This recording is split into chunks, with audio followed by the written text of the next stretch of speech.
Narinig ng lahat ang malutong na sampal na dumapo sa pisngi ng babaeng nagtitinda ng bagoong. Walang hiya kang hampas lupa ka. Nadumihan mo ang damit ko. Sigaw ng sosyal na babae habang tinutulak siya sa kalsada.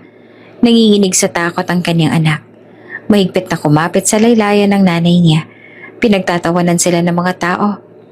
Wala ni isa ang nagtatanggol. Ngunit sa di kalayuan, isang lalaking nakaitim na suit ang bumaba ng kotse. Natigilan siya. Nanlaki ang mga mata. Imposible. Siya ba talaga to? Bulong niya. Halos mabitawan ng cellphone. Boss, ex-wife niyo po yan. Mainit at alinsangan ng hapon sa gilid ng kalsada. Ang alikabok ay sumasabay sa bawat yapak ng mga tao. Habang ang tunog ng mga jeepney, tricycle at busina ng kotse ay nagiging ingay na bahagi na ng pang-araw-araw na buhay. Sa isang sulok, nakaupo sa bangkito ang isang babaeng payat. May hawak na balde ng bagoong. Sa tabi niya, nakahilera ang ilang garapoy na pinaghirapan niyang iluto kagabi. Kasama niya ang kanyang anak. Isang batang 6 na taong gulang na pawisan at mukhang pagod. Mahigpit itong kumapit sa laylayan ng kanyang palda. Nanay, ang init po. Bulong ng bata, nangingilid ang pawis sa noo. Ngumiti siya kahit ramdam ang hapdian ng pagod. Konti na lang anak. Pag may bumili pa, makakabili na tayo ng bigas mamaya. Pinunasan niya ang pawis ng anak gamit ang lumang panyo bago muling inabot ang isang garapon ng bagoong sa dumaraan. Ngunit gaya ng nakasanayan, tinanguan lamang siya at nilayuan. Pinandilatan pa ng mata na para bang nakakadiri. May dumaan na estudyanteng naka-uniform. Tinakpan ng ilong at bumulong sa kasama. Ew! Amoy bagoong! Yak! Ang baho! Nagkatawanan ang grupo ng mga kabataan habang tinitignan siya mula ulo hanggang paa. Ramdam niya ang mga mata na katuon sa kanya. Punong-puno ng panghuhusga. Pero kumapit siya sa pag-asa. Kailangan niyang tiisin. Dahil bawat garapon ay katumbas ng pagkain nilang mag-ina. Ilang minuto pa ang lumipas bago huminto sa tapat ng kanyang pwesto ang isang mamahaling kotse. Parang kinain ang katahimikan ng paligid. Lahat ay napalingon. Ang kotse ay kumikintab. Tanda ng kayamanan ng may-ari. Bumukas ang pinto at bumaba ang isang babaeng nakasuot ng puting bestida. Halatang sosyal at makapangyarihan. May kasamang 2 alalay naka-high heels din. Lahat ng tao ay napatingin. Humanga, nagsipagbulungan. Sa kaba at pagmamadali, hindi napansin ng tindera na nasa kamay pa niya ang isang garapon nang may batang sumagi sa kanyang siko. Natapon ng ilang patak ng bagoong. Tumalsik sa gilid ng bestida ng babaeng bagong baba sa kotse. Napasinghap ang mga tao. Parang biglang huminto ang oras. Diyos ko naman! Sigaw ng babaeng sosyal. Tinitigan ang kanyang bestida na may mantsa. Ano bang klaseng malas to? Nadumihan na ng bagoong? Nagmadali ang tendera, halos lumuhod. Humawak sa kanyang panyo. Pasensya na po ma'am, hindi ko po sinasadya. Lilinisin ko po agad. Ngunit bago pa niya matapos, tinuro siya ng babae at nilakasan ng boses. Kadiri ka, hampas lupa. Tingnan mo ang itsura mo. Ang dumi, ang baho, nakakasira ka ng araw ko.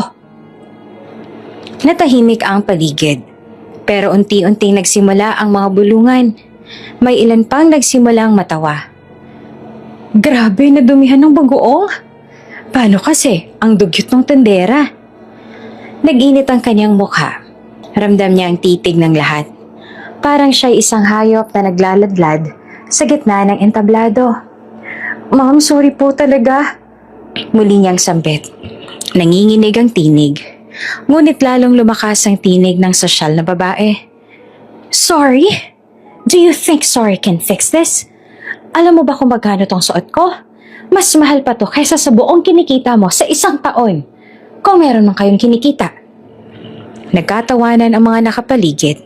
May naglabas pa ng cellphone at nagvideo. Viral na to! lagotong tendera ng bagoong. Napayuko siya. Nangingilid ang luha. Pero hindi siya pwedeng umiyak. Hindi sa harap ng anak. Nanay? Bulong ng bata. Humihigpit ang kapit sa kanyang damit. Uwi na po tayo, Nay. Ngunit narinig iyon ng sosyal na babae.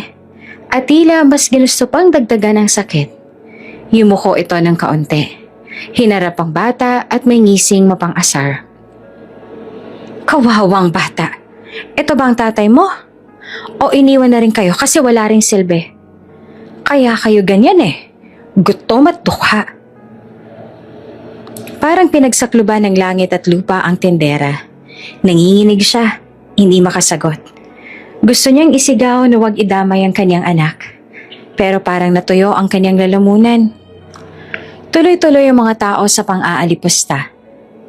Yan kasi, ang kapal ng mukha, magtinda-tinda pa dito sa gilid. Kung wala kayong pera, di wag na lang lumabas. Ang baho, amoy bagoong. Dapat dyan pinapaalis na ng barangay. Bawat salita, bawat tawa, ay parang matalim na kutsilyo sa kanyang puso. Parang bawat mata ay pumupunit sa kanyang dignidad. Nanginginig ang bata, mangiiyak, at muli nagmakaawa. Nanay, tama na po. Ayoko na. Napakagatlabi siya. Pilit nilulunok ang kanyang luha. Ngunit sa loob-loob niya, nagdidikta ang isang mapait na tanong. Hanggang kailan niya kakayanin ang ganitong klaseng pagtrato? Hanggang kailan sila pagtatawanan? Hahamakin at titirisin ng lipunan. Sa di kalayuan, may isang pares ng mga mata na nakamasid. Nakatitig, halos hindi makapaniwala. Ang lalaki nakaitim na suit ay nakahinto.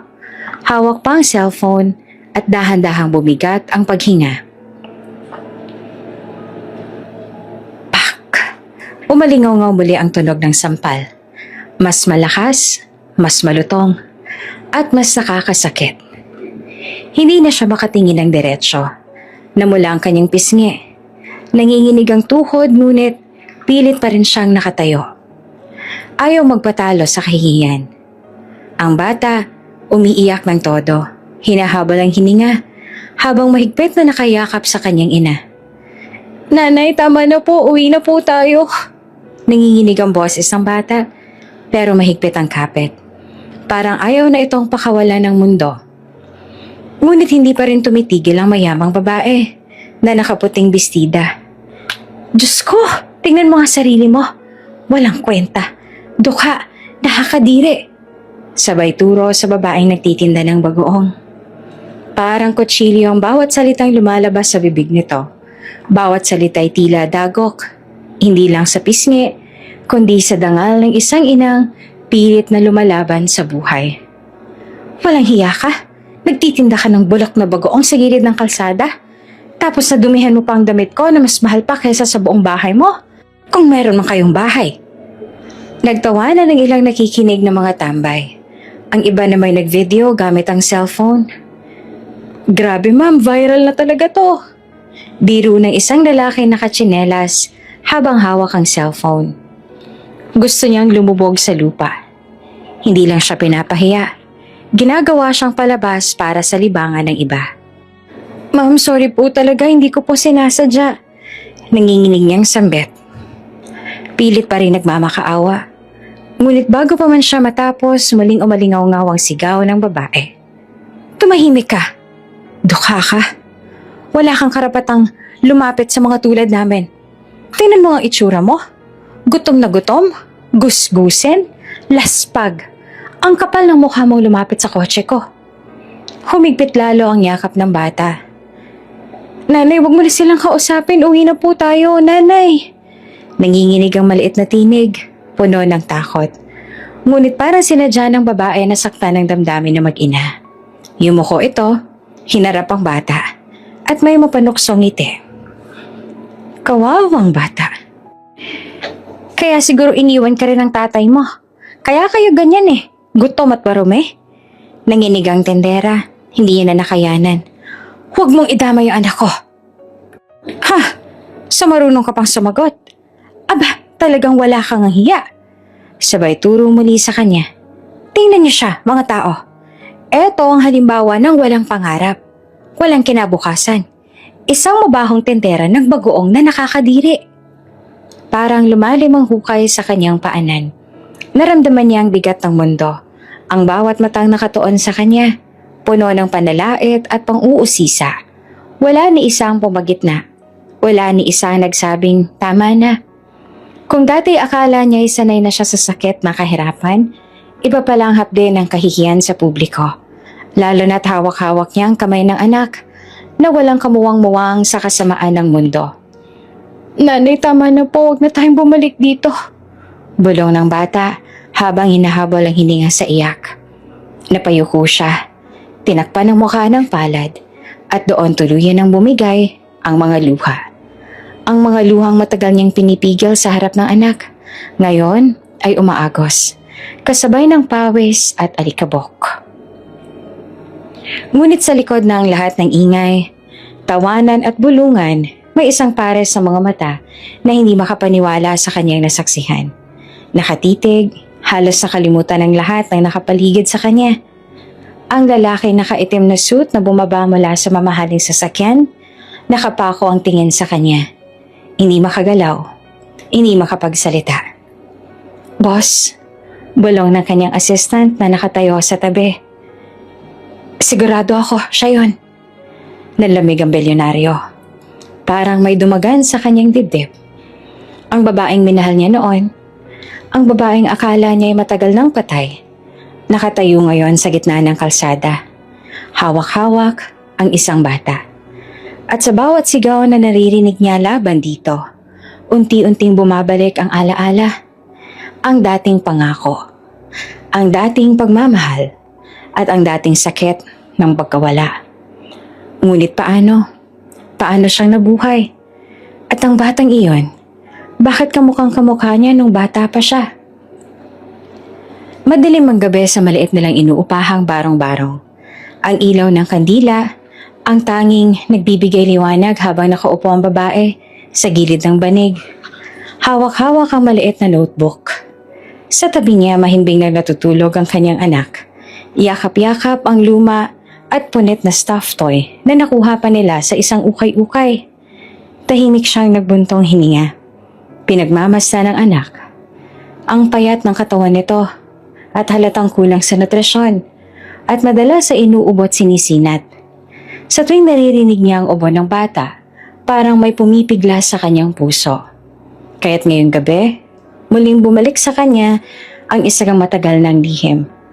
Isang pangarap na halos imposible pero pilit niyang binubuhay sa kanyang isipan. Kung makakalapit ang ako kay Enrico, mahina niyang bulong. Para bang baka may makarinig kahit sila lang ang naroon.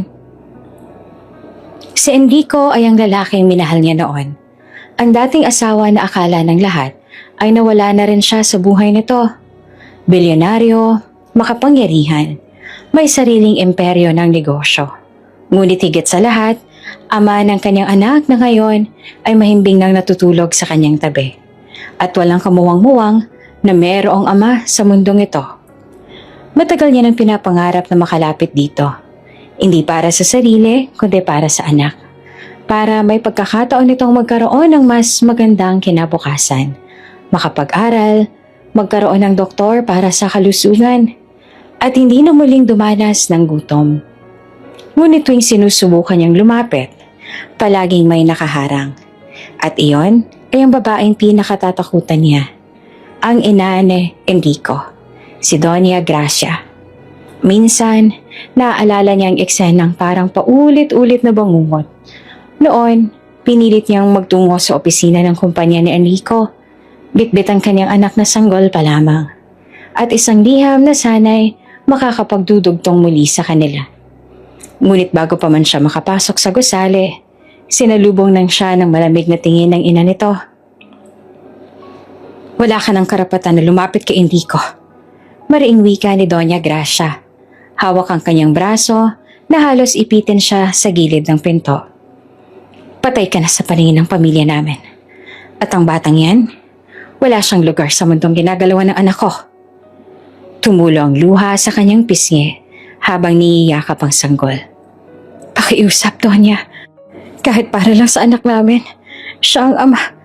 Ngunit tinulak siya nito palayo. At ang malamig na tinig ay bumaon sa kanyang kaluluwa. Wala kayong koneksyon. Hindi namin siya kailanman kikilalanin.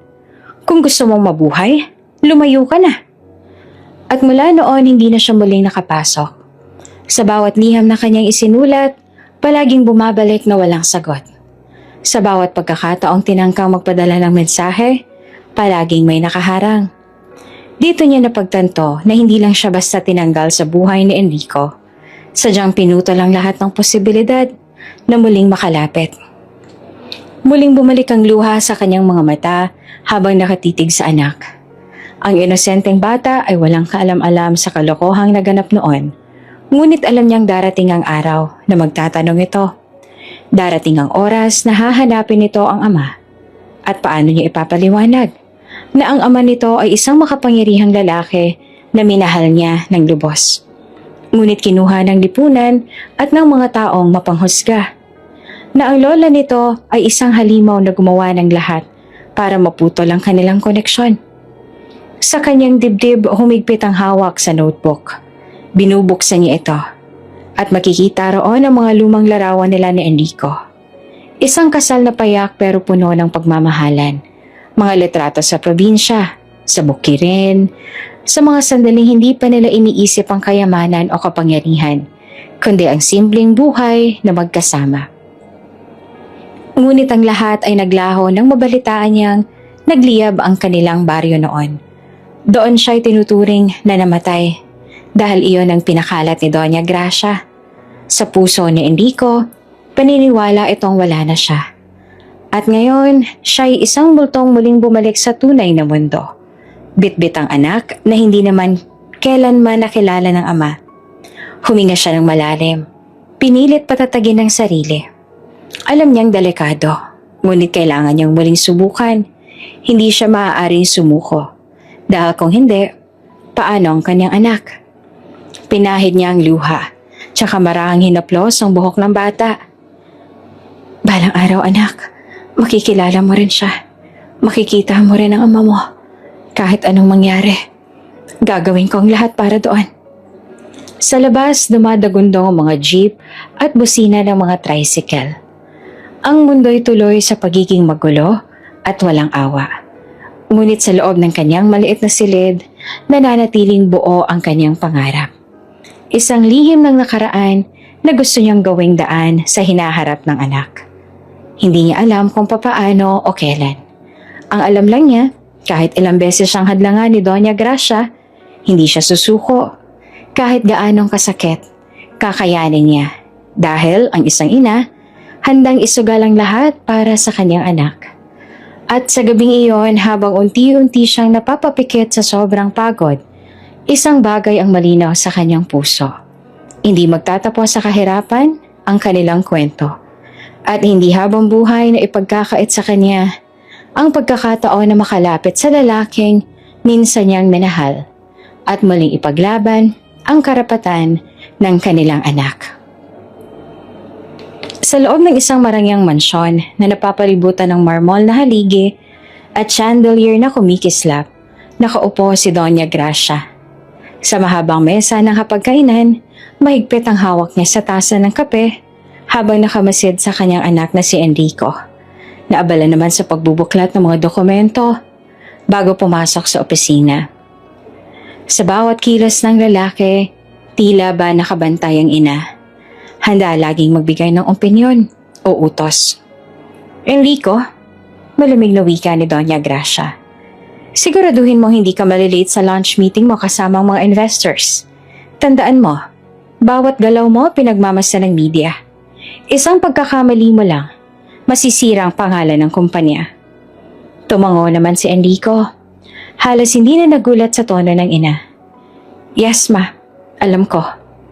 Pero sa likod ng mahinahong tinig, may tensyon.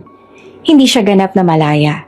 Simula pagkabata, hawak na ng kanyang ina ang lahat ng aspeto ng kanyang buhay. Mula sa kanyang edukasyon, pakikisalamuha, hanggang sa pagpili ng asawa. Kahit ngayon na isa na siyang kilalang bilyonaryo, nananatili pa rin may tanikala sa kanyang leeg. Habang nakatingin sa ina, hindi maiwasang sumagi sa isip niya ang mga panaginip. Mga alaala ng dating asawang si Rowena. Ang babaeng iniwan niya noon sa probinsya. Ang babaeng inakalang nawala sa sunog. Ngunit sa puso niya ay patuloy na gumugulo. Ma, maingat niyang sabit. Minsan naaalala ko si Rowena. Parang kumulog sa loob ng silid. Agad na bumagsik ang tingin ni Doña Gracia. Nilapag nito ng madiin ang tasa ng kape. Tigilan mo na yan, Enrico. Patay na ang babaeng yan. Matagal na. Wala nang saysay ang pagbanggit ng pangalan niya. Napayo ko si Enrico. Hindi siya sanay na sinisigawan. Pero kilala niya ang ina. Isang maling salita lang, lalala ang sitwasyon. Hindi lang yon. Patuloy pa ni Doña Gracia. Mas lalong tumalim ang tinig. May asawa ka na ngayon. May pamilya ka. Ano mang nangyari sa nakaraan, dapat ay manatiling nakalibing. Lalo na't nakatingin ang buong lipunan sa atin. Isang iskandalo at tapos ang lahat ng pinaghirapan natin. Pero ma, saglit siyang tumingin, nangingibabaw ang lungkot. Paano kung buhay pa siya? Natahimik si Doña Gracia, ngunit mabilis ding bumalik ang bagsik ng mukha nito. Tumayo siya, nilapitan ng anak, at mariing hinawakan ng balikat. Makinig ka, Enrico. Hindi na siya babalik. Kahit buhay pa siya, wala na siyang puwang sa buhay mo. At kung sakaling may magpakilalang siya yon, huwag kang maniniwala. Isa lang siyang ilusyon ng mga taong gustong sirain ka. Sa boses ng ina, naramdaman ni Enrico ang bigat ng kontrol. Alam niya hindi basta nagsasalita si Doña Gracia nang walang dahilan. Palaging may agenda, palaging may plano. Ngunit ang hindi alam ni Enrico ay may tinatago ang ina. Alam ni Doña Gracia na buhay pa si Rowena. Ilang beses na rin siya nakatanggap ng ulat mula sa kanyang mga tauhan. Ngunit pinili niya itong itago. Dahil para kay Doña Gracia, si Rowena ay banta. Hindi kita hahayaang bumalik, Rowena. Hindi ko hahayaang maagaw mo ulit ang anak ko. Sa paningin ng Donya, mas mahalaga pa ang imahe ng pamilya kesa sa katotohanan. Mas mabuti nang akalain ng lahat na patay na nga si Rowena kesa malaman ng publiko na iniwan ng kanyang anak ang tunay na asawa at may batang bunga ng kanilang pagmamahalan. Dahil alam niya, kapag lumabas ang katotohanan, posibleng bumalik si Enrico sa unang pag-ibig nito. At iyon ang bagay na pinaka-natatakot siya. Malamlam ang ilaw ng poste sa gilid ng eskinita. Nakaupo si Rowena sa maliit nilang hapag na gawa sa kahoy. Hawak ang isang lumang notebook kung saan nakasulat ang mga plano at listahan ng mga gastusin. Sa tabi ng mesa, mahimbing nang natutulog ang anak niyang si Lyra, nakayakap sa manipis na kumot. Pinagmasdan ni Rowena ang payat na katawan ng bata. At doon siya muling tinamaan ng pangamba. Sa bawat araw na lumilipas, palala ng palala ang pag-ubo ng kanyang anak. Wala siyang sapat na pera para dalhin ito sa doktor, kaya't ang kaya lang niya ay ang halamang gamot na hinihingi niya sa kapitbahay.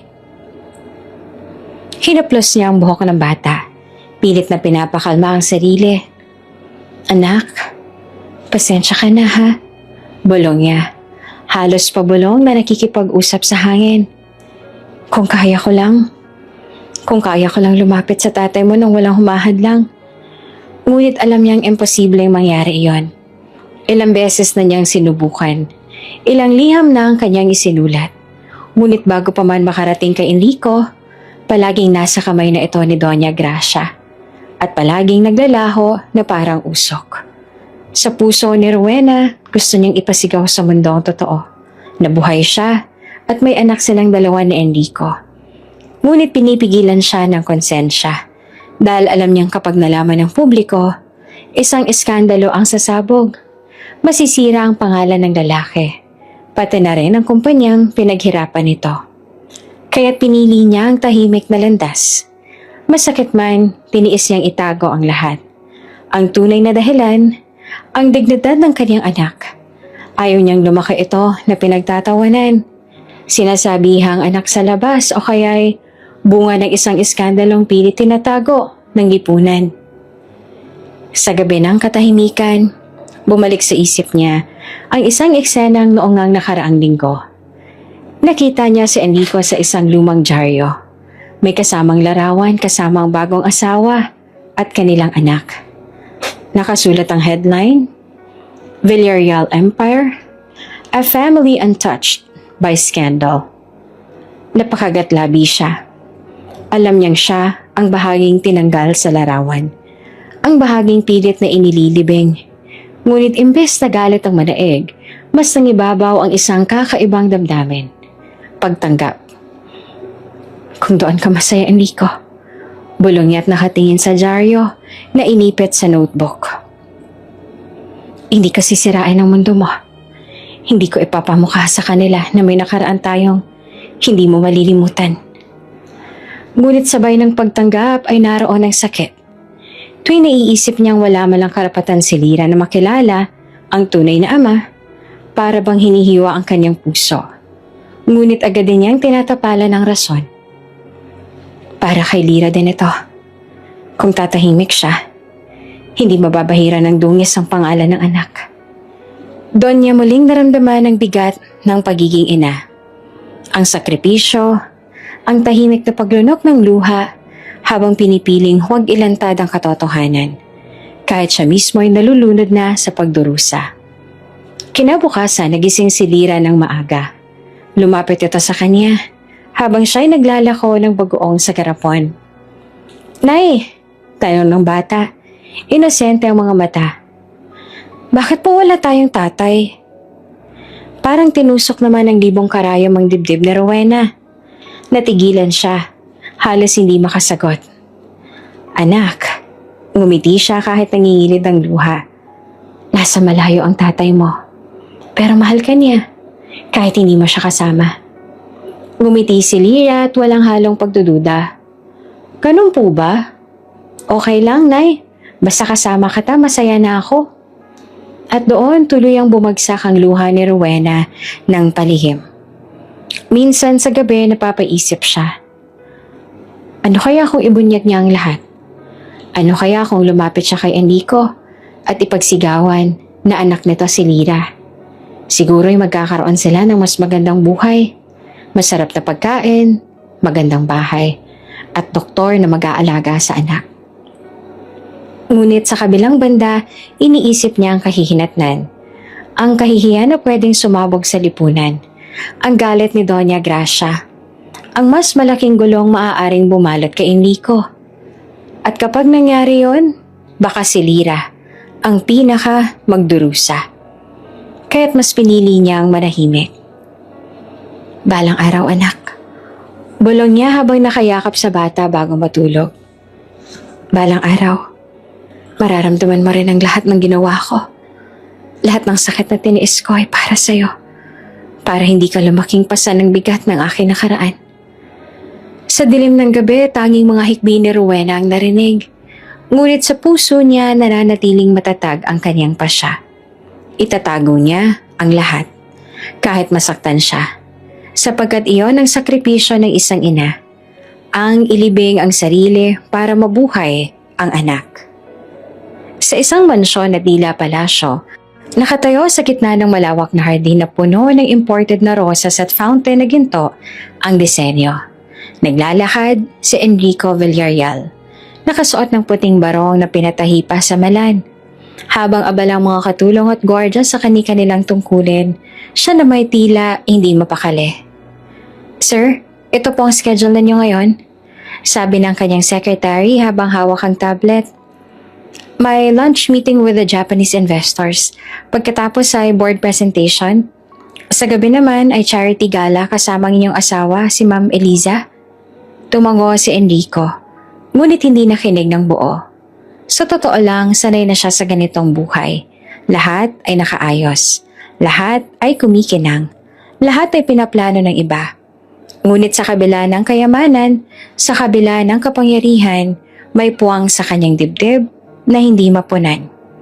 Habang naglalakad siya papunta sa veranda, nakita niya ang kanyang anak na si Adrian. 7 taong gulang. Naglalaro sa hardin kasama ang guro nito sa piano. Malakas ang tawa ng bata. Maligaya. Napangiti si Enrico ngunit may kakaibang hapde sa loob niya. "Papa?"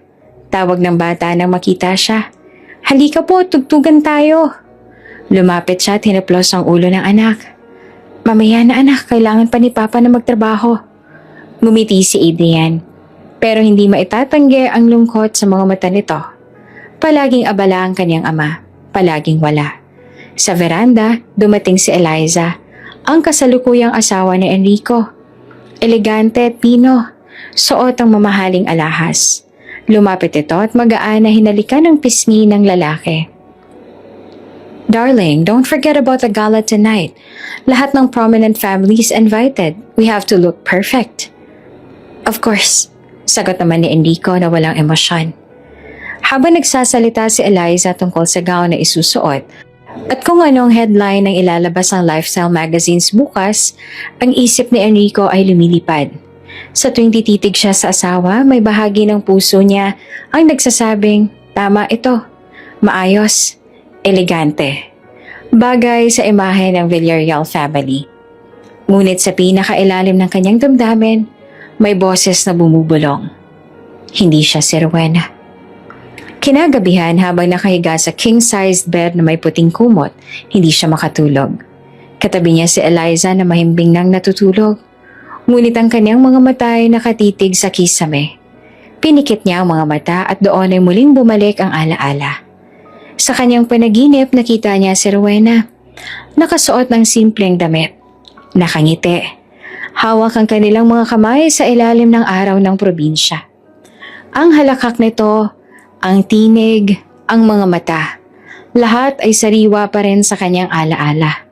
At bago pa man niya maabot ang mukha ng babae sa panaginip, bigla itong naglaho. Parang usok na tinangay ng hangin. Nagising siyang pawisan at habol ang hininga. "Rowena," bulong niya sa dilim. Sa mga araw na lumipas, mas lalong dumami ang kanyang panaginip. Sa bawat pagpikit niya, si Rowena ang bumabalik. Sa bawat ngiti ng kanyang kasalukuyang asawa, si Rowena ang naaalala niya. Kahit sa pagkain ng bagoong sa isang high-class restaurant, bilang exotic dish, si Rowena pa rin ang pumapasok sa kanyang isip. Ang babaeng minsang nagluto at nag-serve nito sa kanya sa simpleng mesa. Ngunit mas lalo siyang nababagabag. Dahil sa paningin ng mundo, siya ang perpektong lalaki. CEO, bilyonaryo, mabuting asawa, mabuting ama. Ngunit sa likod ng mga larawan sa magazine at ang mga papuri ng lipunan, may isang katotohanan na hindi maitatago. Bakante ang kanyang puso. Sa isang gabi habang nakaupo sa kanyang study room, binuksan niya ang isang lumang kahon. Doon nakatago ang iilang alaala ng kanyang nakaraan. Isang litrato nila ni Rowena. Nakangiti, magkahawak kamay sa probinsya. Hinaplos niya ang larawan at halos manginig ang kanyang kamay. "Bakit hanggang ngayon? Ikaw pa rin," bulong niya. Walang nakakarinig sa kanya kundi ang katahimikan ng malaki at marangyang silid. Ngunit ang bigat ng damdamin ay para bang sisira sa katahimikan ng kanyang mundo. Kinabukasan, sumakay siya sa kanyang kotse papunta sa opisina. Habang binabaybay ang highway, tumingin siya sa bintana. Sa mga gilid ng kalsada, nakita niya mga nagtitinda ng kung ano-ano. Prutas, mani, at bagoong sa garapon. Biglang bumigat ang dibdib niya. Sa mga munting tendera na yon, nakikita niya ang imahe ni Rowena. Naisip niya, paano kung buhay pa siya? Paano kung lahat ng sinabi ni Mama hindi totoo? Ngunit agad niyang itinaboy ang ideya. Mahirap, imposible. Lahat ng taong nagmamahal sa kanya, sinabihan na siyang wala na si Rowena. Pero sa kanyang puso, hindi siya sigurado. At sa tuwing tinitingnan niya ang kanyang anak na si Adrian, may kakaibang pakiramdam na bumabalot sa kanya. Oo, mahal niya nga ang bata. Pero sa mga mata nito, parang hinahanap pa rin niya ang isang bagay na hindi niya mahanap. Isang bahagi ng kanyang buhay na pilit niyang binubura, ngunit patuloy na bumabalik. Nasa loob ng isang malaking mall si Enrico, kasama ang kanyang asawa na si Eliza at ang anak na lang si Adrian. Normal na weekend shopping lang, sapatos para kay Adrian, bagong gown para kay Eliza, at ilang regalo para sa nalalapit na kaarawan ng isang business partner.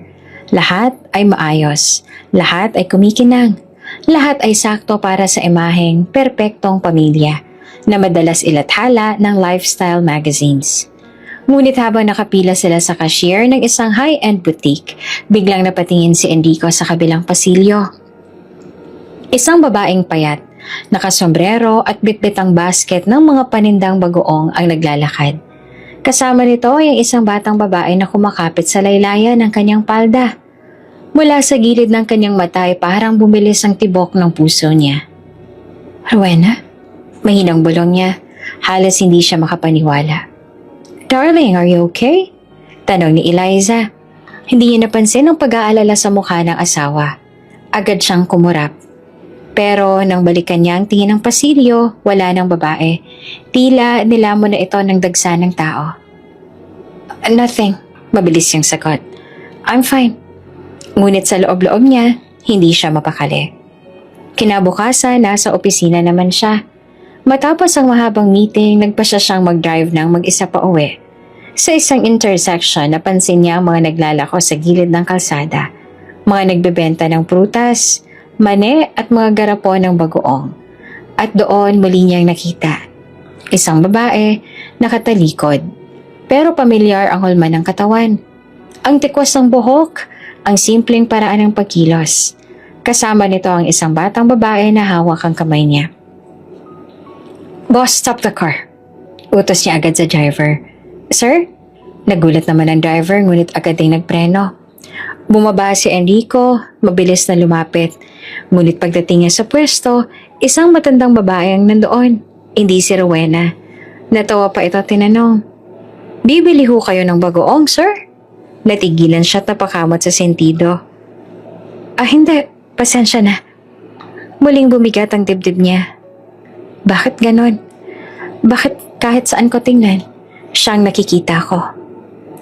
Sa sumunod na linggo, dinala siya ng kanyang anak na si Adrian sa isang malapit na palengke para bumili naman ng mga prutas. Hindi na siya sanay sa ganitong lugar. Masyadong masikip, masyadong maingay, at hindi bagay sa imahe ng isang Villarreal. Pero para sa anak, pumayag siya.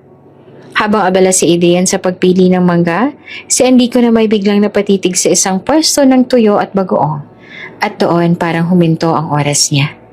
Nakaupo ang isang babae, hawak-hawak ang garapon. Nakasuot ng simpleng duster. Ang mga mata nito ay mapupungay at sa gilid nito ay may batang kumakapit sa kanya. Rowena, bulong ni Enrico at halos mabitawan ang hawak na wallet. Lumapit siya ng isang hakbang. Ngunit biglang may dumaan ang mga taong nag-uunahan sa pamimili. Nang makasingit siyang muli, wala na ang babae. Papa, tara na po! Tawag ni Adrian. Hawak ang isang supot ng prutas. Ang daming tao dito.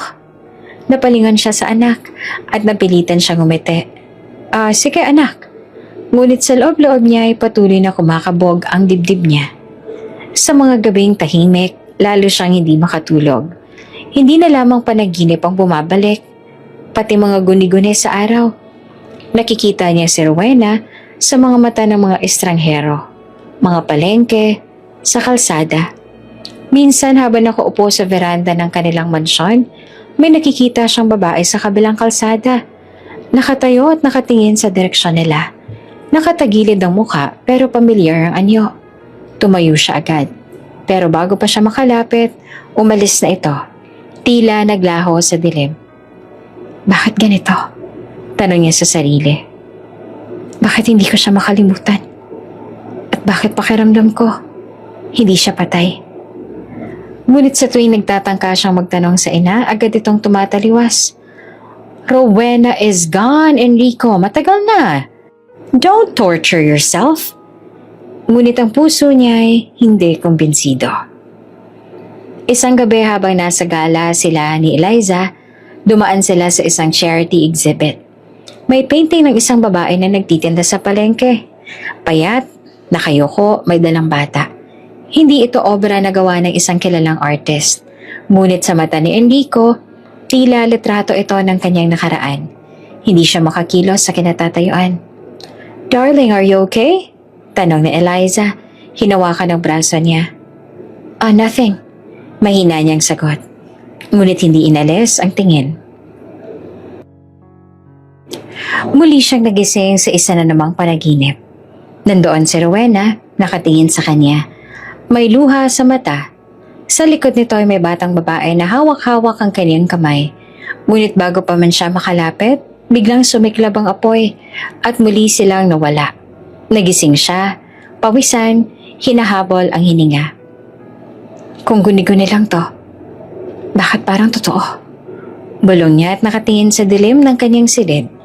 At doon unti-unting pumasok sa kanyang isipan ang isang ideya na kinatatakutan niya. Baka buhay pa nga si Rowena. Mag-isa si Enrico sa kanyang opisina ng gabing iyon. Tapos na ang lahat ng meeting. Tahimik na ang buong gusali. Tanging ilaw ng desk lamp ang nagdiliwanag. Nakatingin siya sa salamin ng kanyang opisina. Tanaw ang city lights na kumikislap sa labas. Ngunit sa halip na kasalukuyan ng iniisip niya, bumabalik ang alaala sa nakaraan. Mga alaala na pilit niyang nilibing, ngunit patuloy na bumabalik. Rowena? Siya ang babaeng minahal niya ng higit pa sa kayamanan. Simula pa lang, magkaiba na ang mundo nila. Si Rowena ay ang anak ng isang simpleng magsasaka. Samantalang siya ay pinalaki ng isang mayamang pamilya. Ngunit nang magkita sila sa probinsya, nagbago ang lahat. Naaalala pa niya ang unang gabi na umupo silang dalawa sa ilalim ng puno ng mangga habang binagmamasdan ng mga bituin. "Hindi ko kailangan ng kayamanan, Enrico," sabi ni Rowena noon. Nakangiting nakatingin sa langit. "Masaya na ako basta kasama kita at si Mama. Wala na akong ibang hihilingin." Ngunit si Enrico ay punong-puno ng pangarap. Gusto niyang dalhin si Rowena sa Maynila. Ipamuhay ito ng marangya. Ipakilala sa lipunang kinabibilangan niya. Ngunit tumanggi ang babae. "Hindi ko kayang iwan si Mama." Mariing sagot naman ni Rowena noon. Halos maluha. "Siya lang ang natitirang pamilya ko. Kung aalis ako, sinong mag-aalaga sa kanya?" Dito na nagsimula ang banggaan ng kanilang pagmamahalan at tungkulin. Sa puso ni Enrico, gusto niyang isama si Rowena sa lahat ng laban niya sa buhay. Ngunit sa isip niya, kailangan din niyang sundin ang kagustuhan ng kanyang ina, si Doña Gracia, na tutol sa relasyon nila. "Hindi siya bagay sa'yo, Enrico," mariing sabi ng Doña noon. "Kung pipilitin mo, ikaw rin ang mawawasak." Naging mahirap ang lahat. Dumating ang mga araw na laging may tampuhan. Si Enrico gustong sumulong sa Maynila. Samantalang si Rowena gusto namang manatili sa probinsya para alagaan ang kanyang ina. Hanggang sa dumating nga ang araw na iyon. Si Enrico ay nasa Maynila para sa isang business meeting nang tawagan siya ng isa sa kanilang tauhan. "Sir, may sunog po sa baryo ng San Felipe." "Sunog?" Halos mabitawan niyang telepono. "Si Rowena! Nandun si Rowena!" Kinabahan siya. Agad na tumawag muli. Ngunit walang sumasagot. Lumipas ang ilang oras saka siya nakatanggap ng balita. "Sir, pasensya na po. Wala na si Ma'am Rowena. Natagpuan siya sa loob ng nasunog na bahay kasama ng kanyang ina." Parang gumuho ang mundo ni Enrico sa narinig. Hindi siya makapaniwala. Tumakbo siya pabalik sa probinsya. Halos baliw sa kaba. Ngunit pagdating niya roon, abo na lang ang natira. Sa harap niya ay isang kabaong na may takip. Sinabihang si Rowena raw iyon. Napaupo siya sa gilid ng kalsada. Hawak ang kanyang ulo. Humikbe nang walang tunog. Bakit? Bakit hindi malakit ang nasilayan sa huling sandali?" Bulong niya. "Bakit hindi ako nakabalik agad? Kasalanan ko ito." Simula noon, dinala niya na ang bigat ng pagkakasala. Sa tuwing naiisip niya, lagi niyang sinisisi ang sarili. na kung hindi siya lumayo, kung hindi niya pinilit na pumunta sa Maynila, baka kasama pa rin niya si Rowena. Sa kasalukuyan, nakasandal siya sa kanyang swivel chair, muling nilalaro ng alaala. Paulit-ulit na tanong ang bumabalik. Bakit ganun kalinaw pa rin ang lahat? Bakit sa bawat panaginip at guni-guni ko, si Rowena ang bumabalik? Pinikit niya ang mata at naalala ang huling pag-uusap nila bago ang malagim na balita. Hindi ko. Wika ni Rowena noon, hawak ang kanyang kamay. Kung sakali mang may mangyari sa akin, gusto kong mangako ka.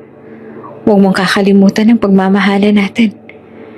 Akala niya ay simpleng salita lang yon ng isang babaeng ayaw lumayo. Ngunit ngayon, parang propesiya. Huminga ng malalim si Enrico. Tumayo siya at nilapitan ng maliit na drawer kung saan niya tinago ang mga lumang alaala. Doon niya muling binuksan ang sobre na matagal niya nang tinago. Ang death certificate na pinirmahan noon na nagsasabing si Rowena ay nasawi sa sunog. Hinawakan niya ito. Nanginginig ang mga kamay. Ngunit sa puso niya may bumabalik na alinlangan. Kung patay na siya, bakit hanggang ngayon? Ramdam kong buhay pa rin siya. Sa labas ng opisina nakatanaw si Doña Gracia sa koridor. Tahimik ngunit mapandin lang ang titig. Matagal niya nang alam na hindi tuluyang nawala si Rowena. Ngunit kailanman ay hindi niya ito ipapaalam sa anak. Hindi mo na kailangan malaman ng totoo, Enrico. Bulong ng Doña sa sarili. Mas mabuti nang akalain mong patay siya. Kesa bumalik siya at guluhin ang mundong itinayo ko para sa'yo. Ngunit hindi niya alam. Unti-unti nang nagigising ang puso ni Enrico sa katotohanan. Mainit ang tanghali at punong-puno ang kalsada ng mga naglalako. Ang mga jeepney ay nagsisiksikan. Ang mga tricycle ay nag-uunahan sa pasahero at ang mga tao ay abala sa kani-kanilang gawain. Sa isang gilid ng masikip na bangketa, muling nakaupo si Rowena. Pawisan at pagod. Hawak ang ilang garapon ng bagoong. Katabi niya si Lira. Mahigpit na nakayakap sa kanyang laylayan. Anak, konti na lang makakauwi na tayo.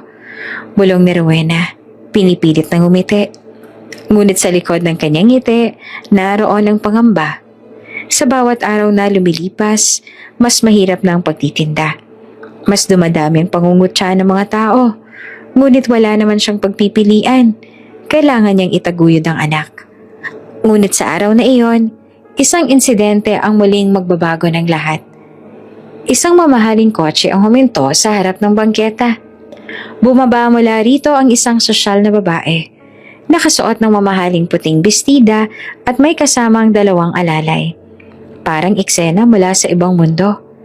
Habang pinagmamasdan siya ng mga tao ay nagdakad ang babae papunta sa tindahan sa kabilang kalsada. At sa kasawiang palad, sa pagmamadali ni Rowena na ayusin ang kanyang mga paninda, natabig ng isang dumaraan ang garapon sa kanyang kamay. Tumilapon ng ilang patak ng bagoong. Tumama ito mismo sa puting damit ng babae. Diyos ko! Malakas na sigaw ng sosyal na babae. Nagdumihan ng bagoong ang bestida ko! Nagmadali si Rowena. Halos lumuhod, hawak ang panyo. Pasensya na po, hindi ko po sinasadya. Lilinisin ko agad. Ngunit bago pa siya makapagsalita ng buo, biglang dumagundong ang tinig ng babae. Kadiri ka! Hampas lupa! Tingnan niya naman, ang baho na nga ng paninda niya. Nakakasira talaga ng araw. Nagtilian at nagtawanan ng ilang mga nanonood. May mga kumuha pa ng cellphone. Nagsimula ng mag-video. Ang ilan ay nagbubulong-bulungan. Grabe, nadumuhan ng bagoong. Pang-viral na talaga to. Namulang mukha ni Rowena. Nanginginig ang kanyang mga kamay. Pasensya na po talaga. Ngunit hindi tumigil ang sosyal na babae. Lumapit pa ito at mariing tinuro siya. Tuka, wala kang karapatang lumapit sa mga katulad namin. Tingnan mo ang itsura mo. Gusgusin, laspag at walang kwenta. Kung ako ang barangay captain dito, matagal na kitang pinaalis. Naiyak si Lira. Hinawakan ang kamay ng ina. Nanay, uwi na po tayo. Bulong nito, nanginginig ang boses. Hinaplos ni Rowena ang buhok ng anak. pilit pinapakalma. Ngunit sa loob niya, parang gumuho ang lahat. Ang kahihiyan, ang panlalait, at ang awa ng mga tao. Lahat ay nagsisiksikan sa kanyang dibdib. At sa mismong sandaling iyon, isang itim naman na luxury car huminto sa kabilang kalsada. Bumaba mula rito ang isang lalaki na kaitim na suit, matikas at agad na nakatawag ng pansin. Siya ay si Enrico Villarreal. Kasama niya ang kanyang assistant na nakatingin din sa gulo. Sa unay wala siyang pakialam. Ngunit nang sulyapan niya ang mukha ng nagtitinda ng bagoong, biglang huminto ang kanyang paghinga. Parang bumagal ang oras. Ang babae payat, pawisan at halatang pagod. Ngunit sa likod ng hirap, kitang-kita niya ang mga mata. Mga matang minahal niya noon. Mga matang inakalang wala na. Boss, nanginginig na sabat ng kanyang assistant. Yung babaeng sinampal sa kalsada dahil nagtitinda ng bagoong, bitbit ang anak. Kamukha ng ex-wife ninyo. Napatigil si Enrico at hindi makakilos. Parang kinoryente ang buong katawan niya. Imposible. Rowena? Pinilit niyang lumapit ng kaunti. Hindi siya makapaniwala sa kanyang nakikita. Habang lumalapit siya, mas lalo niyang nakikita ang bawat detalye ng mukha ng babae. Hindi siya maaaring magkamali. Si Rowena. Buhay siya.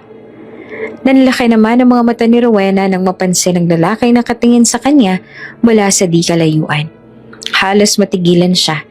Muntik nang mabitawan ng garapon. Hindi siya maaaring magkamali. Si Enrico iyon. Nanay?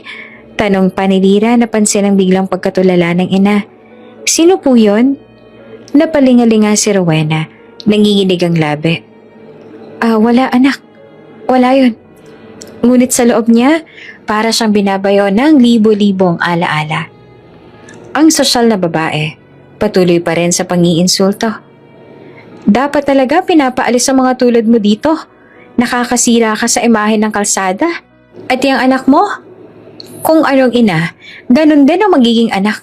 Wala kayong mararating. Napaluha si Rowena, niyakap si Lira ng mahigpit.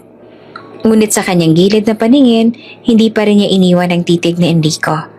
At sa puso ng bilyonaryo, isang bagay ang malinaw. Ang babaeng matagal niyang iniiyakan, ang babaeng inakala niyang namatay sa sunog, ang babaeng minahal niya ng lubos, narito ngayon, buhay at may kasamang batang babae. At sa likod lahat ng tanong na pumapasok sa isip niya, isa lang nagpaikot sa kanyang damdamin. Bakit hindi niya sinabi? Nagkagulo pa rin sa bangketa. Ang sosyal na babae hindi pa rin tumitigil sa pangiinsulto kay Rowena, habang ang mga tao naman sa paligid ay natutuwa sa eksena. Para bang isang libreng palabas sa pang-aliw. May ilan pang nagve-video, sabik na i-upload sa social media. Si Rowena ay nanginginig, yakap-yakap si Lira na patuloy na umiiyak. Halos hindi niya na maramdaman ang kanyang mukha sa dami ng insultong narinig. Sa puso niya, gusto niya nang lumubog sa lupa, mawala sa lahat ng mata. Ngunit sa kabilang panig ng kalsada, nanatiling nakapako ang tingin ni Enrico Villarreal sa kanila. Hindi niya nakain tiisin. Sa bawat sigaw ng sosyal na babae, sa bawat pagluha ni Rowena, mas lalo siyang nag-aalab. Boss? Tanong ng kanyang assistant. Bakasan ka ba? Ano pong gagawin natin? Hindi sumagot si Enrico. Dahan-dahan siyang humakbang. Lumapit sa gitna ng kalsada. Ang mga mata niya ay nag-aapoy, puno ng emosyon, at hindi mapigilang pagkabigla. Hindi niya naalintana ang tingin ng mga tao, at sa gitna ng lahat ng ingay, malakas at mariin niyang sinabi. Bilhin ang buong kalsada. Biglang natahimik ang buong paligid. Napalingon ang lahat. Ang sosyal na babae ay nagulat. Napatigil sa pagsasalita. Ang mga taong nanonood napakunot ang noo at nagtaka.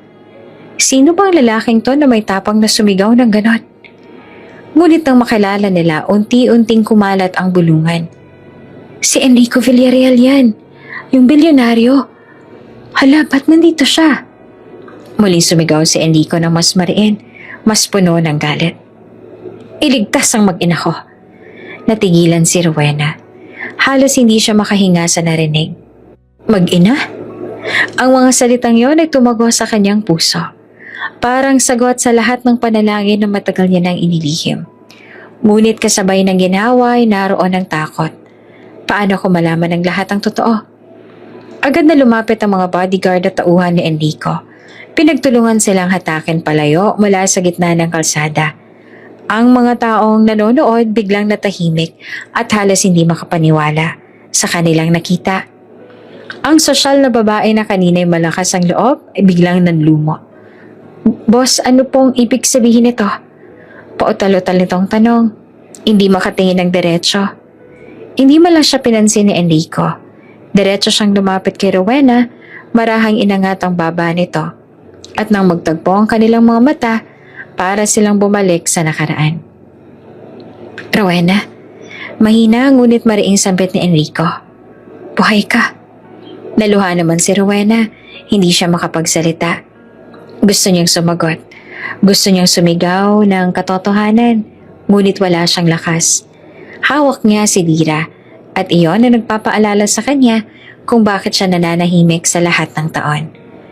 Sir, gusto niyo po bang ipatapon ng babaeng nang basta sa kanila? Tanong ng isa sa mga tauhan. Matalim ang titig ni Enrico sa sosyal na babae. Kunin ang pangalan niya. Wala na siyang negosyo o negosyo pang makukuha mula sa Villarreal Empire. Hindi ko pinapalampas ang maalipusta sa pamilya ko. Halos matumba ang babae sa takot. Boss, pasensya na po, hindi ko alam. Umalis ka. Malamig na wika ni Enrico. At huwag na huwag ka nang babalik sa kalsadang ito. Nagkagulo ang mga tao. Hindi sila makapaniwala sa kanilang nasaksihan. Ang bilyonaryo mismo nagdepensa sa isang dukhang nagtitinda ng bagoong. Para bang teleserye na biglang nabuhay sa harap nila. Inakay ni Enrico sina Rowena at Lira papunta sa kanyang kotse. Nanginginig si Rowena. Ayaw kumala sa yakap ng anak. Habang naglalakad, ramdam niya ang titig ng lahat. Ang mga bulungan, ang mga mata na puno ng pagtataka. Ngunit sa tabi niya, si Enrico, at iyon ang nagbigay ng kakaibang lakas. Pagdating nila sa loob ng kotse, hindi na napigilan ni Enrico ang damdamin. Hinawakan niya ang kamay ni Rowena. Mahigpit, halos ayaw pakawalan. Bakit hindi mo sinabi? Bakit mo pinalabas na wala ka na? Umiling si Rowena at nangingilid ang luha. Hindi ko ginusto, Enrico. Pinilit akong lumayo. Pinilit akong magtago. Ngunit bakit? Sigaw niya na halos mabasag ang boses. Alam mo ba kung ilang taon kitang pinanghinayangan?